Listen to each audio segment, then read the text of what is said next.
भाई जी, सुना है कि भरत जी आगे आगे तो आप तक कहाँ रहे? जा जरा उन्हें जल्दी मेरे पास बुला।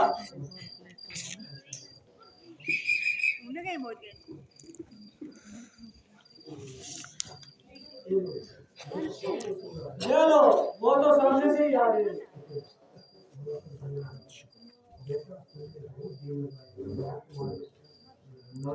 बेटा, तुमने बहुत दिन लगाए, कहो तुम्हारे नाना मामा राजी हैं? हाँ माता जी, सब तरह से कुशल है, मगर अब तक मुझे पिताजी के दर्शन नहीं हुए। वो कहाँ हैं? बेटा, जरा तहमील करो, सफर की थकान उतारो, धीरे धीरे सब मालूम हो जाएगा। मेरी थकान तो पिताजी के दर्शन करते ही दूर हो जाएगी। पहले कुछ थोड़ा खा पी लो, फिर धीरे धीरे सब हाल बता दूंगी। मैं पूछता हूँ पिताजी कहाँ हैं? तुम कहती हो धीरे धीरे सब हाल बता दूंगी। ये मामला क्या है? तो कह तो रही हो कि धीरे धीरे सब हाल मालूम हो जाएगा। तो जो है, जो बात तुम कहती हो वही ऊंची हुई, जो सवाल करता हूँ उसका टेढ़ा ही जवाब मिलता है। धीरे धीरे ना मालूम किस बला का नाम है? ओहो बेटा, तुम बड़े जज्बात हो गए, ना मालूम नैनहार में जाकर तुम्हारी तबीयत पर इतनी तेजी क्यों आ गई? मैं कह तो रही हूँ कि धीरे धीरे सब हाल बता दूंगी। या परमेश्वर, ये धीरे धीरे किसी युग का नाम है या किसी सदी का हिस्सा है या कुछ सालों की तादाद को कहते हैं? आखिर इस धीरे धीरे का कब खात्मा होगा? बेटा, तसल्ली रख, घबराओ नहीं, धीरे धीरे सब कुछ मालूम हो जाएगा। क्या खास बता दोगी? आग लगे तुम्हारी इस धीरे धीरे को। ना मालूम तुम सबने मिलके क्या जाल बिछाया है। बेच गया तो तुमको जल्दी बुलाए के सिवाय कोई लफ्ज मुंह से नहीं निकाला। तुमसे पूछ रहा हूँ तो तुम धीरे धीरे की भड़क रही हो। बस जल्दी बताओ पिताजी कहाँ हैं? तुम्हें तो खार बुखार बाल हट चढ़ गई। मैं कह तो रही हूँ कि धीरे धीरे, फिर वही धीरे धीरे की महारानी। माता जी, अगर आपकी बार ये शब्द मुंह से निकाला तो तत्काल अपने लाख को लाख कर दूंगा। जल्दी बताओ पिताजी कहाँ हैं? बेटा, अफसोस कि तुम्हारे पिताजी स्वर्ग से धार गए। अब तुमको उनके दर्शन नहीं होंगे। ये क्या कहा? पिताजी स्वर्ग से धार गए? अफसोस कि आखिरी वक्त में उनकी कुछ सेवा न कर सका। भाई रामचंद्र और लक्ष्मण जी ही भाग्यवान हैं जिनके हाथों में पिताजी ने प्राण त्यागे। अच्छा, ये तो बताओ कि रोग क्या था? रोग तो कुछ भी नहीं था, बस हाय राम हाय लक्ष्मण कहते हुए प्राण त्यागे। ये क्या कहा? क्या भाई रामचंद्र और लक्ष्मण जी भी वहां पे नहीं थे? हाँ बेटा, वो तो पहले ही वन को चले गए थे। इनकी जुदाई में महाराज ने प्राण त्यागे। तुम्हें तो बिल्कुल याद तक भी नहीं किया। हाय हाय, ऐसा गजब! 4 बेटों के होते हुए आखिरी वक्त में कोई भी पास ना हुआ। रामचंद्र जी ने ऐसा कौन सा गुनाह किया था जो वन में जाने के लिए विवश हुए? जरा मुफस्सल तो सुनाइए। बेटा, असल माजरा तो यूं था, महाराज ने रामचंद्र को राज तिलक देने की तैयारी की थी। मुझे तो खबर तक ना थी। भला वो बेचारी मंत्रा का, उसने मुझे कुल हाथ से सूचित कर दिया। मैंने किसी वक्त महाराज से तो वचन पूरे कराने का इकरार किया था। चुनाचा उस मौके पर गनीमत जानकर आपने वो दोनों वचन पूरे करने के लिए मजबूर किया। रामचंद्र को 14 साल का वनवास और तुम्हारे लिए राज तिलक उन्होंने मुझे डालने के लिए बहुत हाथ पांव मारे, मगर मैं बदसूरत अपनी जिद पे अड़ी रही। आकर मजबूर होकर रामचंद्र को वन भेजना पड़ा और लक्ष्मण और सीता भी साथ गए। बड़ा बेटा तो खुद ही ख्याल कर मैं किस तरह गुजारा करूं। रामचंद्र तो राज करे और मेरा बेटा इस तरह मारा मारा फिरे। सो बेटा मैंने अपना काम कर लिया, अब तुम जानो और तुम्हारा काम। तेरे नाम का मौका भी तो अभी है, अब देखती क्या हो आगे। हाँ कौवा जी, रानी जी सच कहती हैं। अब खुशी से राज संभालो और अपने दिल के अरमान निकालो।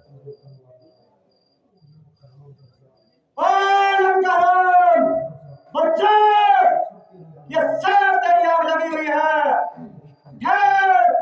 तेरी तो खबर लेता हूँ और तुझे इस खेत भाई का इंसान देता हूँ। भाई जो कुछ होना था सो हो गया, और जो हमने अपने किस्मत को रोना था वो रो लिया। अब तबीयत को टिकाओ और औरत पर हाथ उठाकर अपने कुल को दाग न लगाओ। ओ हराम से बिछड़े, जल्दी यहाँ से कफूर हो जा और मेरी आंखों के सामने से दूर हो जा।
ऐसा खेचना किस्मत तुम्हारी, हाय हाय फूटी किस्मत हमारी, हाय हाय फूटी है।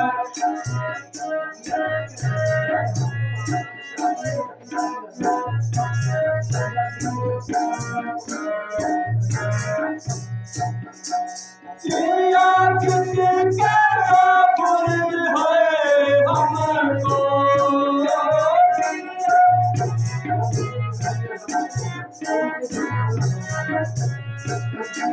चल दिए पिता कदम को, कौन लेगा खबर अब हमारी, हाय हाय फूटी किस्मत हमारी, हाय हाय फूटी है।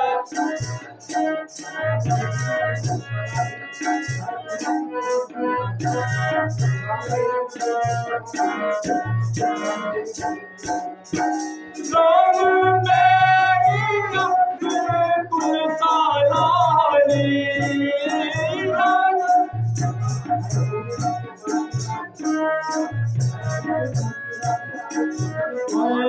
तुमने भी तो गम मेरा आगे आगे किस्मत की हारी, हाय हाय फूटी किस्मत हमारी, हाय हाय फूटी है।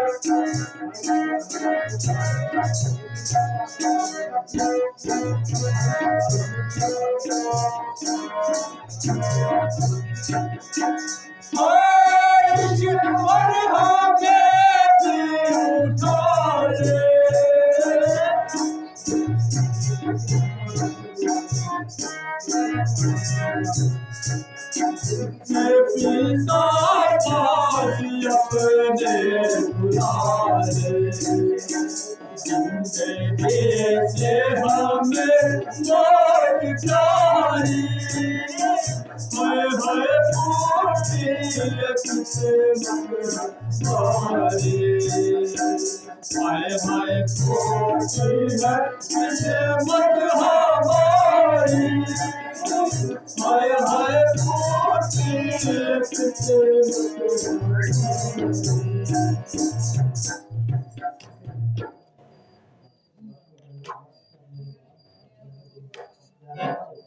बस कर मेरे लाल, अब ज्यादा न रो। बस मेरे सामने से दूर हो। बेटा, क्या तुझे मेरे से भी मोह नहीं रहा? खबरदार, जो फिर मुझे बेटा कहा। क्या आप मेरा बेटा पाने से भी इंतजार है? मेरा तुझे बेटा कहलाने से सख्त और है। मेरी नेकी का बदला आया तो अब यूं ही भागेगा? बदला तो तुझे तब मिलेगा जब भरत भी तेरी आंखों के सामने प्राण त्यागेगा। ये कैसा बेहुदा ख्याल? ताकि तुझे मालूम हो जाए कि माता कुशल्या के दिल पर रामचंद्र जी की जुदाई का किस कदर गुलाल है।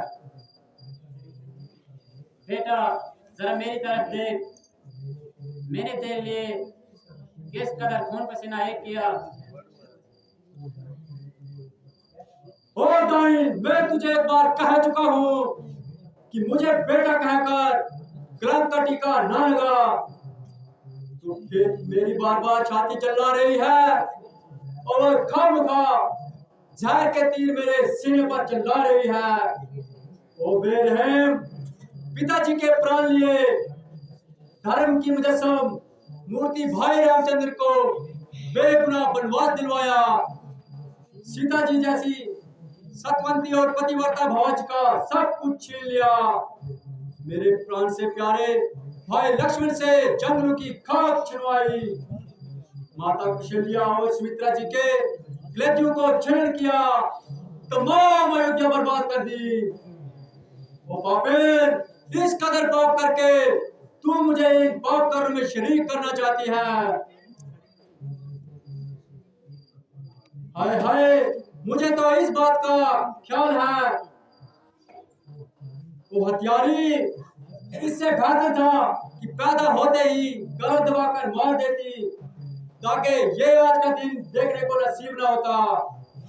मगर क्या करूं, मुझको तो रामचंद्र जी की जुदाई का ख्याल है, वरना तेरी जैसी माता से जो कुछ कर गुजरता थोड़ा था।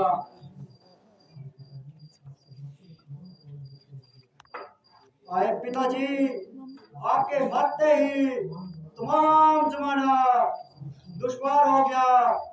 भाई रामचंद्र जी भी मौजूद नहीं, अब कौन है जो हमारी धीर बंधाए?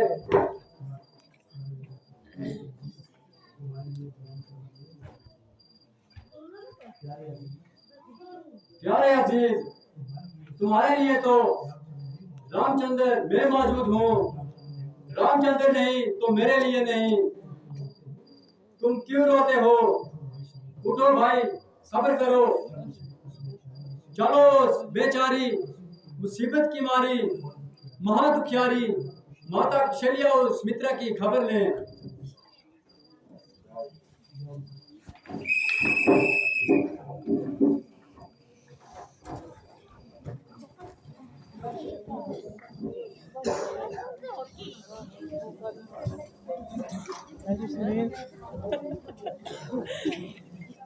I just see like that.